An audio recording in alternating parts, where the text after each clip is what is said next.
7. El movimiento constituye la base del conocimiento.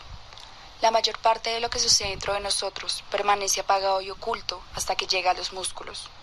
Sabemos lo que sucede en nuestro interior, no bien los músculos de nuestro rostro, corazón o aparato respiratorio se organizan de acuerdo con ciertos patrones que nosotros conocemos como miedo, ansiedad, risa o algún otro sentimiento.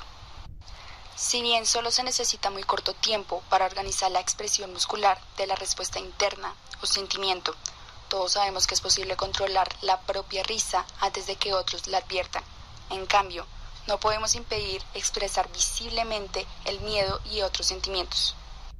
Nos cuenta de lo que sucede en nuestro sistema nervioso central hasta que cobramos conciencia de cambios operados en nuestra postura, estabilidad y actitud, pues tales cambios se advierten más fácilmente que los que se producen en los músculos mismos.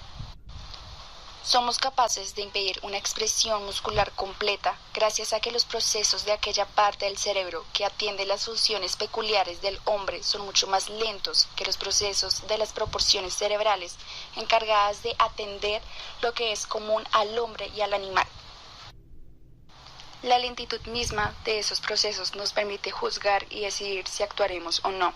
El sistema entero se ordena por sí solo, de modo que los músculos se preparan tanto para ejecutar la acción como para impedirla. No bien adquirimos conocimiento de los medios que se aplican a organizar una expresión, podemos, a veces, discernir qué estímulo la desencadena. En otras palabras, reconocemos el estímulo de una acción o la causa de una respuesta, cuando nos tornamos suficientemente conscientes de los músculos que intervienen en ella. A veces podemos tener conciencia de que algo ocurre en nuestro interior, sin ser capaces de definirlo con exactitud. En este caso, está surgiendo una nueva pauta de organización, que aún no sabemos cómo interpretar. Después de que se hayan presentado varias veces, se tornará familiar. Entonces, reconoceremos su causa y advertiremos incluso los primeros signos del proceso. En algunos casos, la experiencia deberá repetirse muchas veces antes de que la reconozcamos. En definitiva, de la mayor parte de lo que sucede en nuestro interior nos damos cuenta principalmente por intermedio de los músculos. Una parte menor de esa información nos llega por intermedio de la envoltura, es decir, la piel del cuerpo entero, las membranas que revisten el tracto digestivo y las membranas que encierran y revisten los órganos de la respiración, así como las superficies internas de la boca, la nariz y el ano. 8. Respiración es movimiento. Nuestra respiración refleja todo esfuerzo emocional o físico, así como cualquier trastorno. También es sensible a los procesos vegetativos. Las alteraciones de la glándula tiroides, por ejemplo, causan una respiración de tipo especial que ayuda a diagnosticar la enfermedad. Cualquier persona sabe, por experiencia propia, cuán estrecha relación existe entre la respiración y los cambios emocionales fuertes a su inminencia prevista.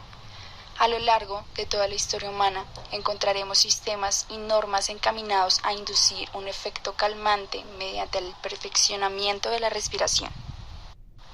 El esqueleto humano se haya construido de tal modo que resulta poco menos que imposible organizar la respiración de manera adecuada sin dar al mismo tiempo al esqueleto una posición satisfactoria en relación con la gravedad. Solo se logra reorganizar la respiración en la medida en que se logra para aquel fin perfeccionar la organización de los músculos esqueléticos para mejorar la postura y el movimiento. 9. Los gonces del hábito. Queda por fin una razón, la más importante de todas, por la cual debemos elegir la esfera de acción para iniciar el ataque hacia el mejoramiento del hombre. Toda conducta, como señalamos antes, constituye un complejo de músculos, sensación, sentimiento y pensamiento que se movilizan. En teoría, se podría utilizar cada uno de esos componentes en lugar de algún o algunos otros, pero tan importante es el papel que cumplen los músculos en cualquiera de esas alternativas que, si se les omitiera de las pautas de la corteza motriz, el resto de los componentes de esas pautas se desintegraría. La corteza motriz del cerebro, donde se establecen las pautas o patrones que activan los músculos, se encuentran solo a pocos milímetros por encima de la capa cerebral donde se operan los procesos de asociación. Todos los sentimientos y sensaciones que un hombre ha experimentado se vincularon en algún momento con los procesos de asociación mental. El sistema nervioso posee una característica básica. No podemos ejecutar una acción y al mismo tiempo la acción contraria. En cualquier momento dado, el sistema entero consuma una suerte de integración general que el cuerpo expresará en ese momento. La postura, la sensación, el sentimiento y el pensamiento, así como los procesos bioquímicos y hormonales, se combinan de modo tal que forman un todo que no puede dividirse en sus distintas partes. Por complejo e intrincado que sea, ese todo constituye el conjunto del sistema tal como se integra en ese momento dado.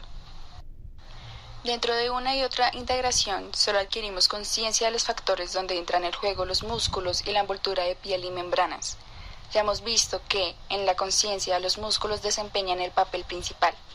No puede operarse un cambio en el sistema muscular sin un previo cambio correspondiente en la corteza motriz.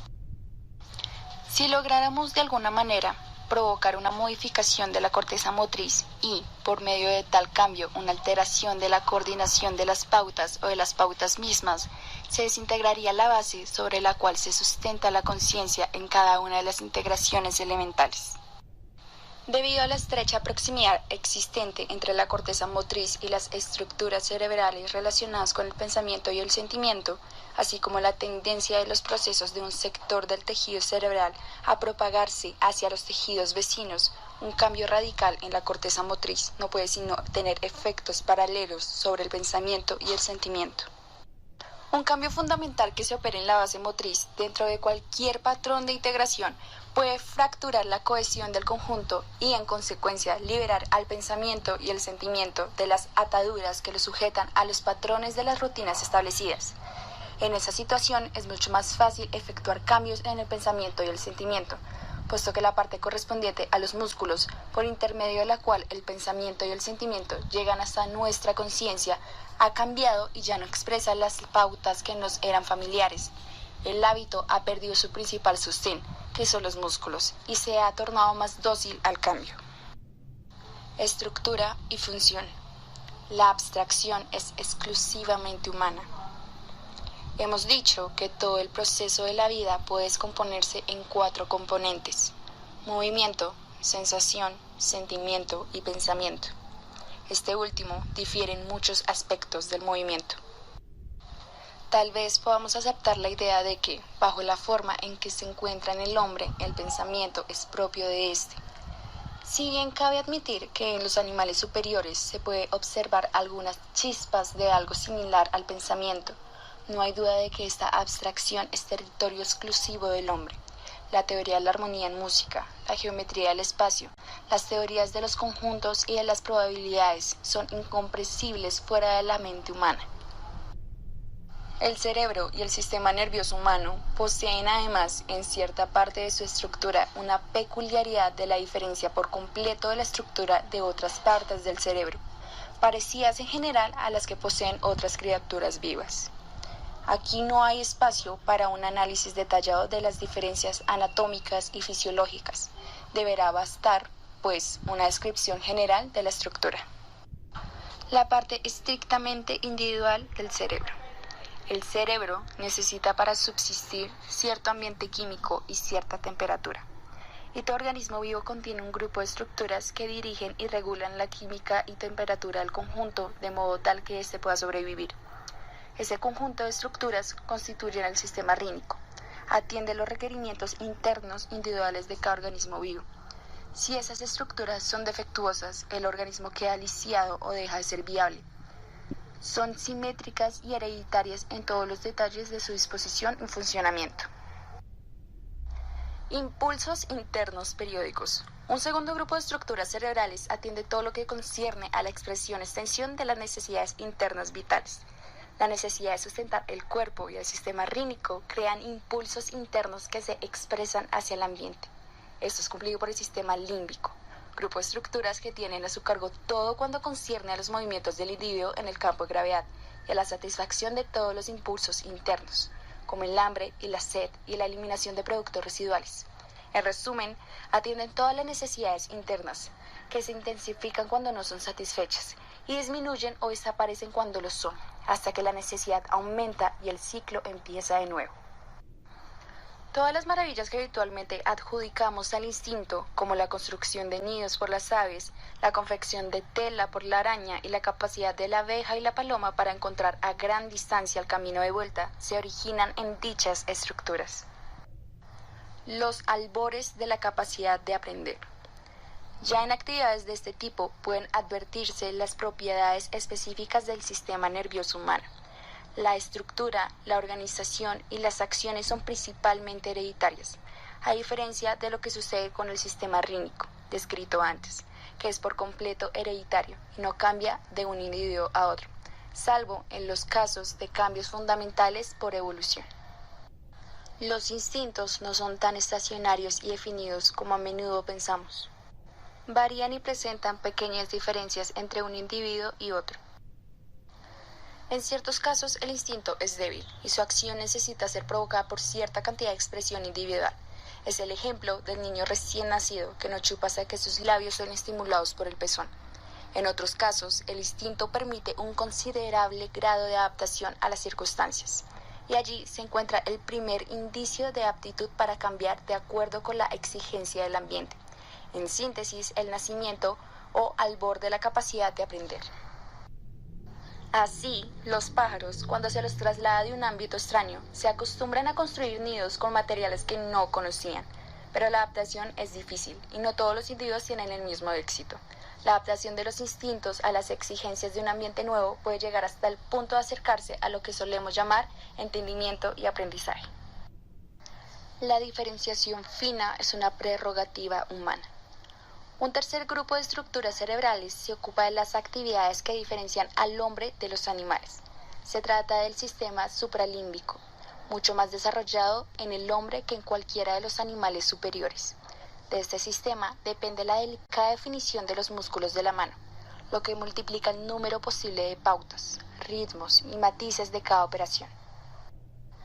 Este sistema hace de la mano humana un instrumento capaz de ejecutar música, dibujar, escribir y realizar muchas actividades. El sistema supralímbico imparte igual sensibilidad a los músculos de la boca, la garganta y el aparato respiratorio. Análogamente, el poder de diferenciación multiplica en este caso el número de patrones sonoros que es posible producir, de lo cual resulta la creación de centenares de lenguajes y la gran variedad de maneras de cantar y de silbar. Experiencia individual contra herencia. La estructura de los tejidos de este sector del sistema nervioso son hereditarios, pero su función depende en gran medida de la experiencia individual.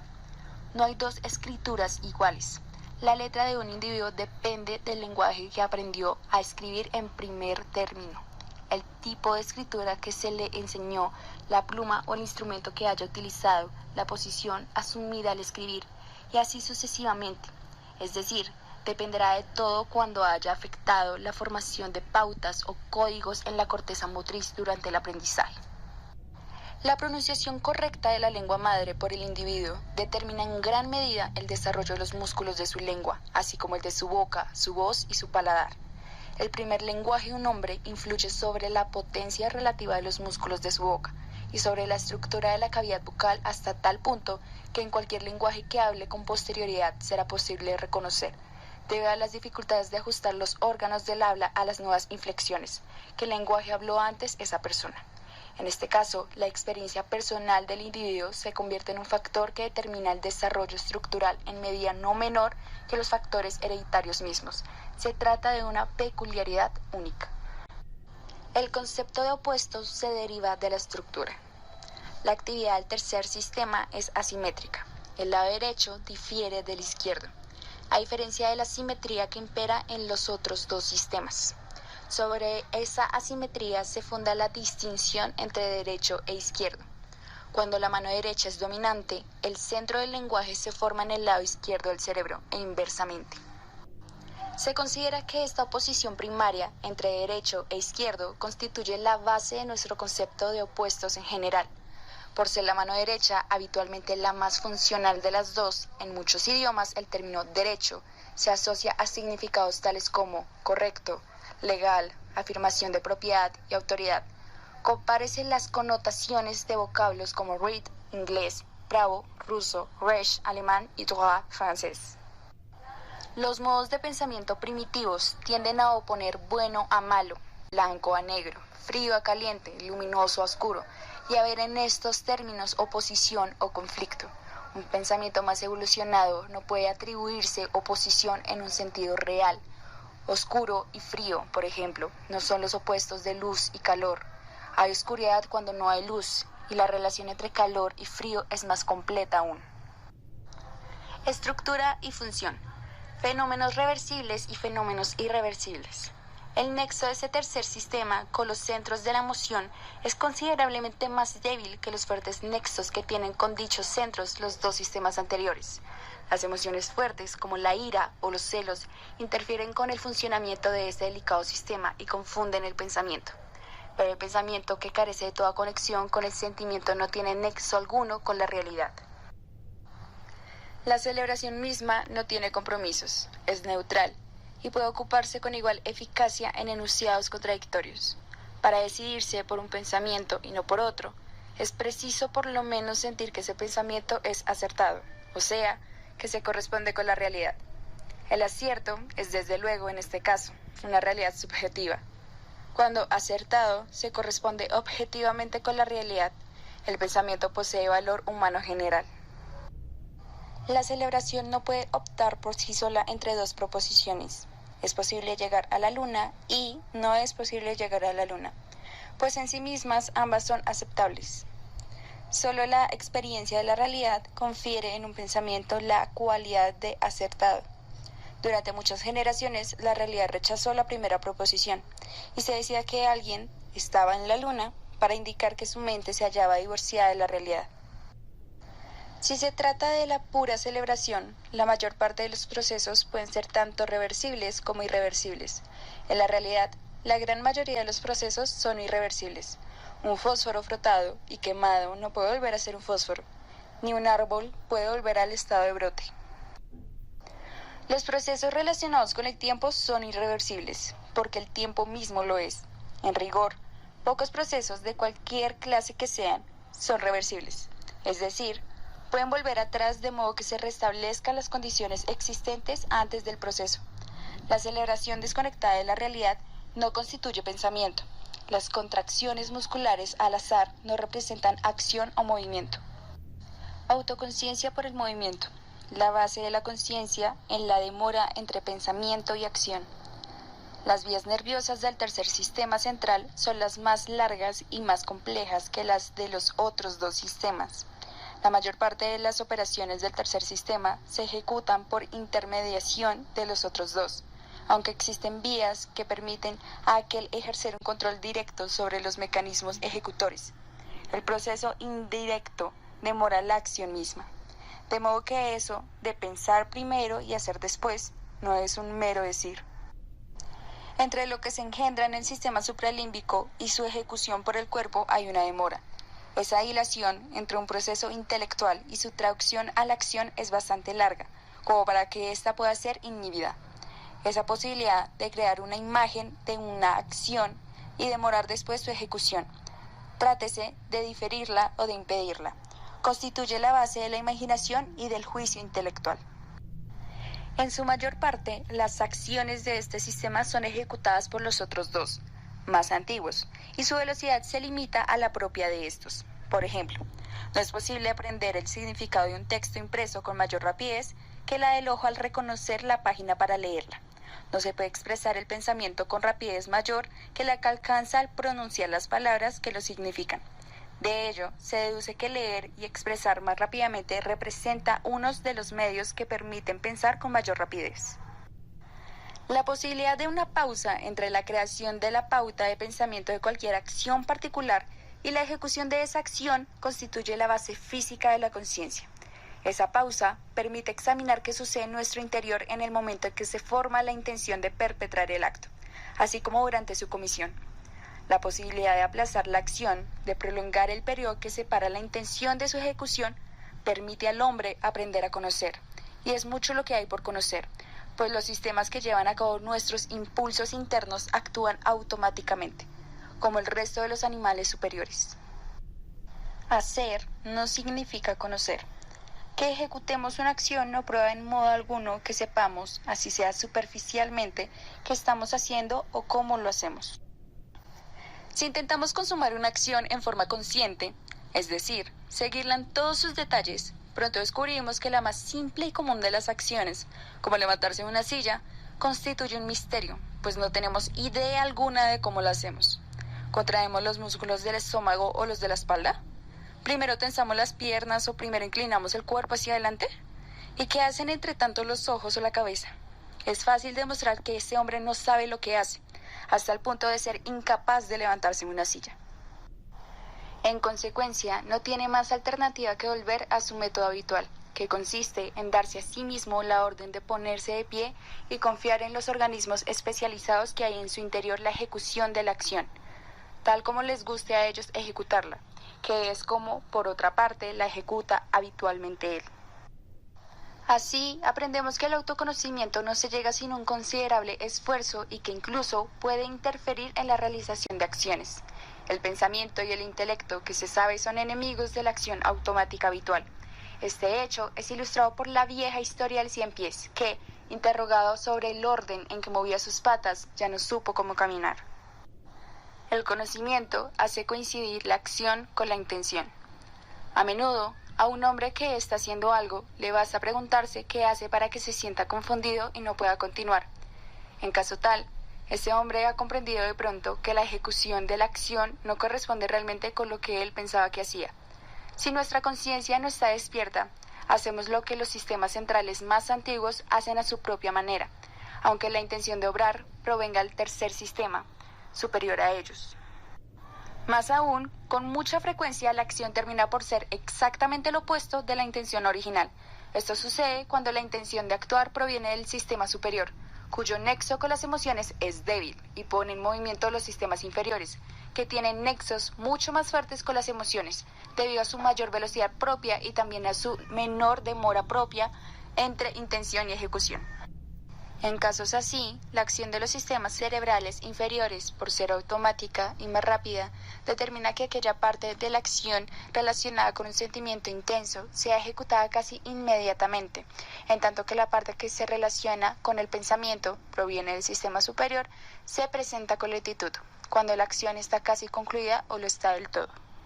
La mayor parte de los tropiezos verbales, palabras que se atropellan, etc., tienen ese origen. El conocimiento no es indispensable para la vida. En el mayor número de personas, los dos sistemas antiguos, el rínico y el límbico, se interrelacionan armoniosamente entre sí. Ambos sistemas pueden satisfacer las necesidades humanas básicas y ejecutar casi todas las acciones del hombre, incluso las que atribuimos a la inteligencia. El sistema supralímbico, tan desarrollado como se encuentra en el animal humano, ni siquiera es indispensable para la vida social. Abejas, hormigas, monos y animales gregarios viven en sistemas sociales sin tener conciencia de ello. Algunos de estos sistemas sociales son bastante complejos y suponen la mayor parte de las funciones básicas de la sociedad humana. Cuidado de la generación más joven, gobierno por un rey, guerras con los vecinos, defensa del propio territorio, explotación de esclavos y otras acciones conjuntas. El conocimiento es una etapa nueva de la evolución. El sistema superior, más desarrollado en el hombre que en cualquier otro animal, torna posible el conocimiento, es decir, la identificación de las necesidades orgánicas y la selección de los medios adecuados para satisfacerlas. Por su índole misma, ese sistema nos da la capacidad para juzgar, distinguir, generalizar, formular pensamientos abstractos, imaginar y mucho más aún. Conocer los propios impulsos orgánicos constituye la base del autoconocimiento humano. Comprender la relación entre esos impulsos y su origen en la formación de la cultura humana ofrece al hombre un medio, en potencia, para dirigir su vida, cosa que pocas personas han logrado hasta ahora. Parece que vivimos en un breve periodo histórico de transición que anuncia la aparición de un hombre verdaderamente humano. La dirección del progreso. Todo hombre tiene dos mundos, uno personal, que le es propio, y el mundo externo común a todos. En mi mundo personal, el universo y todas las cosas vivas existen solo mientras yo vivo. Mi mundo nacido conmigo muere y desaparece conmigo. En el gran mundo que todos compartimos, no soy más que una gota de agua en el mar o un grano de arena en el desierto. Mi vida y mi muerte poco o nada podría afectar al mundo grande. Es cosa particular y suya, hasta cierto punto. Un hombre sueña con la felicidad, otro con la riqueza, un tercero con el poder, un cuarto con el conocimiento o la justicia, y otros aún con la igualdad. Pero aún no hemos empezado a conocer el propósito de la humanidad como tal. La única idea de base razonable y aceptada por todas las ciencias es la que el desarrollo de las criaturas vivas sigue una dirección y de que en ese desarrollo el hombre ocupa el peldaño más alto de esa escalera. Esa dirección de la evolución podría ser interpretada también como su propósito. Vimos ese propósito al detallar, en el capítulo anterior, las estructuras de nuestro sistema nervioso. En ese caso, la evolución se orientaba hacia el aumento de la capacidad de la conciencia para dirigir procesos y acciones más antiguos, surgidos durante periodos anteriores, así como para acrecentar su diversidad, inhibirlos o acelerarlos. Nosotros mismos comprendemos sin darnos cuenta esa tendencia, cuando observamos que cierto artista o científico es muy capaz, pero carece de algo que le daría humanidad. Todos los animales superiores tienen un considerable grado de conciencia. Conocen el sitio donde viven y sus inmediaciones, así como su propia posición en el grupo familiar o la manada. Pueden cooperar para la defensa de la familia o la manada e incluso ayudar a un miembro de su grupo, lo cual significa que tal vez sepan qué es lo bueno para su vecino. El hombre está dotado no solo de una conciencia más desarrollada, sino también de una capacidad específica de abstracción, que le permite discriminar y saber qué ocurre en su interior cuando emplea esa facultad. En consecuencia, puede saber si sabe o no sabe algo. Puede decir si entiende o no algo que sabe. Es capaz de una forma de abstracción superior aún, que le permite estimar su poder de abstracción y la medida en que lo utiliza. Puede decir si está empleando toda la capacidad de su conciencia para saber algo y si comprende que no sabe algo. Si bien los límites entre ambos términos, tales como los empleados, no son del todo claros, existe una diferencia fundamental entre conciencia y conocimiento. Puedo subir las escaleras de mi casa con plena conciencia de lo que estoy haciendo, y sin embargo ignorar cuántos escalones he subido. Para saber cuántos hay, debo subir por segunda vez, prestar atención, concentrarme y contarlos. Conocimiento es conciencia junto con la comprensión de lo que sucede dentro de ella o de lo que ocurre en nuestro interior cuando estamos plenamente conscientes. A muchas personas les resulta fácil tener conocimiento del control de sus músculos voluntarios, pensamientos y procesos de abstracción. Mucho más difícil es, en cambio, tener conocimiento y control de los músculos involuntarios, los sentidos, las emociones y las aptitudes creativas. Por difícil que sea, sin embargo, no es en modo alguno imposible, aunque a muchos este complicado control les parezca muy poco probable. Actuamos como un todo, por más que esa totalidad no sea muy perfecta. De ello, resulta la posibilidad de desarrollar también un conocimiento para el control de los sectores más difíciles. Los cambios que se operan en las partes donde el control es fácil afectan asimismo el resto del sistema, con inclusión de aquellas sobre las que no tenemos poder directo. También la influencia indirecta es una suerte de control. Nuestro trabajo consiste en un método de ejercitación que convierte esa influencia al principio indirecta en conocimiento claro. Conviene ahora, llegado a este punto, señalar que hablamos de la ejercitación del poder de la voluntad y del autocontrol, pero no con el fin de adquirir dominio sobre nosotros mismos o sobre otros. Hemos empleado aquí los conceptos corrección de sí mismo, mejoramiento, ejercitación del conocimiento y otros, para describir diversos aspectos de la idea de desarrollo. El desarrollo se centra en la coordinación armoniosa de estructura, función y resultado, y una condición básica de la coordinación armoniosa consiste en estar completamente libre tanto de autocompulsión como de compulsión por otros. El desarrollo normal es en general armonioso. En el curso del desarrollo, las partes crecen, se mejoran y se fortalecen de manera tal que el conjunto puede proseguir su camino hacia su destino total. Así como durante el desarrollo y crecimiento armonioso de un niño aparecen funciones nuevas, en todo desarrollo armonioso surgen facultades nuevas. Desarrollarse armoniosamente no es cosa simple. Consideramos, por ejemplo, el pensamiento abstracto que a primera vista diríamos solo ofrece ventajas. Sin embargo, desde el punto de vista del desarrollo armonioso presenta también muchas desventajas. La abstracción constituye la base de la verbalización. Las palabras simbolizan los significados que describen y no sería posible crearlas sin efectuar una abstracción de la cualidad o el carácter de la cosa representada. Resulta difícil imaginar una cultura humana, cualquiera que sea, carente de palabra. El pensamiento abstracto y la verbalización ocupan el lugar más destacado en la ciencia y en toda realización social. Pero, al mismo tiempo, la abstracción y la verbalización se convierten en tiranos que despojan al individuo de la realidad concreta, lo cual, a su vez, trastorna gravemente la armonía de la mayor parte de las actividades humanas. A menudo, la intensidad del trastorno confina en la enfermedad mental y física y provoca senilidad prematura. En la medida en que la abstracción verbal se torna más cabal y eficaz, el pensamiento y la imaginación del hombre se vuelven más ajenos a sus sentimientos, sus sentidos e incluso sus movimientos. Hemos visto que las estructuras usadas para pensar tienen un nexo lejano con las que se encuentran en relación estrecha con el sentimiento. Solo hay pensamiento claro cuando no hay sentimientos fuertes que distorsionen la objetividad. Por lo tanto, una condición necesaria para la existencia de pensamiento eficaz es una retracción continua respecto de los sentimientos y las sensaciones propioceptivas. Aun en caso de que el pensamiento eficaz constituya el factor de discordia, lo más importante para el individuo es, aun así, un desarrollo armonioso. El pensamiento, cuando se desconecta del resto de la persona, se torna cada vez más árido. Aquel pensamiento que se formula principalmente en palabras no extrae sustancia de las estructuras más antiguas, que se relacionan estrechamente con el sentimiento. El pensamiento creativo y espontáneo debe mantener nexos con las estructuras cerebrales primitivas. El pensamiento abstracto, que no se nutre de vez en cuando en nuestras fuentes más profundas, se convierte en una fábrica de meras palabras vacías de todo auténtico contenido humano.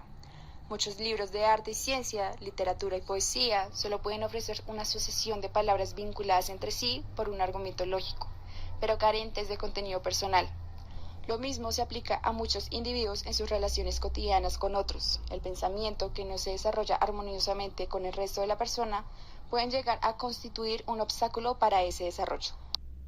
Concluir que el desarrollo armonioso del hombre es una meta deseable puede sonar a trivialidad.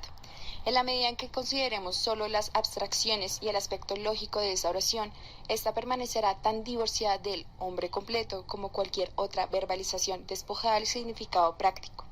La frase trivial, empero, se transforma en una fuente ilimitada de formas, figuras y relaciones que posibilitan combinaciones y descubrimientos nuevos.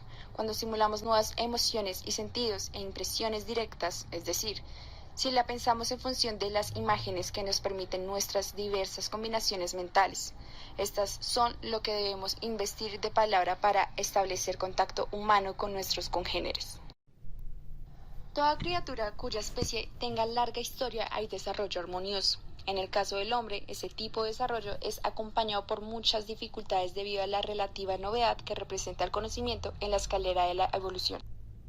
El desarrollo armonioso de los animales, los antropoides y del hombre primitivo exigió sentidos, sentimientos, movimientos y solo un mínimo de pensamiento, o sea, todo lo necesario para que la condición de la vigilia difiera de la del sueño. Los animales carentes de conocimiento erran de aquí para allá, sin que esto tenga significado alguno para ellos. Al parecer, el conocimiento en la escalera de la evolución, un movimiento en una dirección se convirtió en una vuelta hacia la izquierda y, en otra dirección, a la derecha. Apreciar la importancia de ese hecho no nos resulta fácil. Nos parece algo muy simple, tal como la facultad de verles parecer simple a nuestros ojos. Sin embargo, por poco que lo pensemos, nos daremos cuenta de que, en realidad, la facultad de distinguir entre derecha e izquierda no es menos compleja que la visión. Cuando el hombre diferencia entre derecha e izquierda, divide el espacio en relación consigo mismo. Se adopta como centro a partir del cual se extiende el espacio. De una división del espacio, que no resulta del todo clara para nuestro entendimiento, se expresa a menudo mediante los términos de sobre la mano derecha y sobre la mano izquierda. Ello aporta un nuevo grado de abstracción a los conceptos de derecha e izquierda, que pueden ser expresados así en palabras. Con el tiempo, los símbolos se vuelven cada vez más abstractos y se torna posible construir oraciones como esta. Para avanzar un pequeño paso más al conocimiento, como lo supone la comprensión de derecha e izquierda, el hombre tiene que haber prestado atención alternativamente, en algún momento a lo que sucedía en su propio interior y en el mundo circundante. El lado de la atención hacia adentro y hacia afuera crea las abstracciones y palabras que describen el cambio operado en la posición de su mundo personal en relación con el mundo exterior. El desarrollo de ese conocimiento no pudo sino traer consigo considerables dolores de alumbramiento, y sus primeros resplandores han de haber causado a nuestros antepasados más de un instante de perplejidad. Debido a su novedad en la historia de la evolución, el grado de conocimiento difiere mucho entre los individuos, mucho más que la distribución relativa de las otras facultades. Asimismo, en cada individuo se presentan variaciones periódicas del conocimiento y de su valor en relación con otros aspectos de su personalidad. Puede haber un punto de depresión durante el cual el conocimiento desaparece momentáneamente o por cierto tiempo.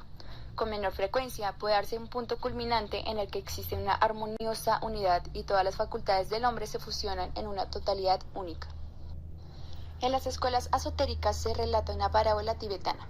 Dice que un hombre sin conocimiento se parece a un carruaje en el que los pasajeros son los deseos, los caballos, los músculos y el carruaje mismo, el esqueleto. El conocimiento es el cochero dormido.